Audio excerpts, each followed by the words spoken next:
Today we're going to learn how to turn a pinch pot into an adorable little animal. You're going to start by getting a piece of clay. Then you're going to divide your piece of clay into two pieces, one slightly larger than the other. Then roll the larger piece into a ball.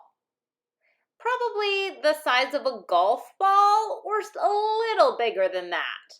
It doesn't need to be perfect. Now I'm going to take my thumb and press it in, not all the way through. And then I'm just pressing against the side to make it a little thinner.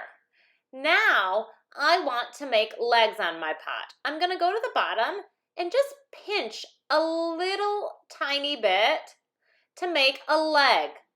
4 in total. This is probably the hardest part of the project. So if you have trouble, don't feel bad.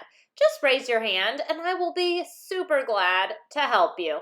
You can see that now I have a pinch pot with 4 legs. Now I'm going to choose my animal and make his or her head. I'm going to roll another ball with a portion of my other clay. Then I'm going to smoosh that ball like it's a pancake. Not too skinny, probably as thick as an Oreo, really. Then I'm going to press it to mold ears. I want mine to be a cat.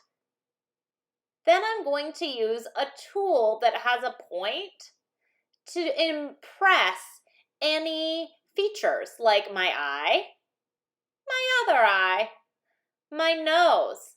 It's almost like a V. And then I'm going to make his little mouth. There it is.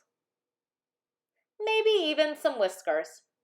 Now after that, it comes time to attach the clay. When I attach clay, I need to do something called scoring and clipping. So what I do is I flip it, and wherever I want to go, I'm going to kind of rub with a wet toothbrush. It makes the clay gunky and yunky, but that's what you want.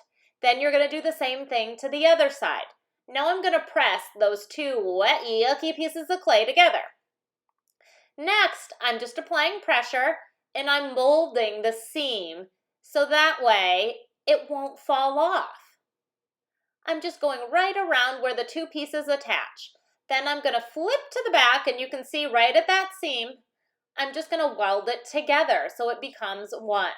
Now, the chance of my head falling off is much less. Time for the tail. Depending on your animal, the tail might look different, but you'll probably roll a coil and kind of test the size, and then you'll score and slip. Pressing it on, and then at the beginning and at the end of the tail, I'm going to weld that seam together so it won't fall off. Now I have a cute little kitty pot. Adorable. He's ready to go into the kiln and get glazed.